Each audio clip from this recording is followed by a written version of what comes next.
Hi guys, for today's video, so ayan kung mapapansin ninyo, meron tayong COVID kit. Kasi ilang araw na ako nilalagnat, and then si Sab and Francine may mga lagnat din.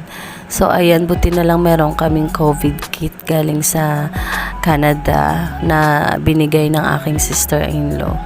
So ayan, nag-self-test kami, and after 30 minutes, chinek namin. So ayan guys, ginagawa na ni Sab yung aming test, and thank God, ayan, negative naman kami pareho.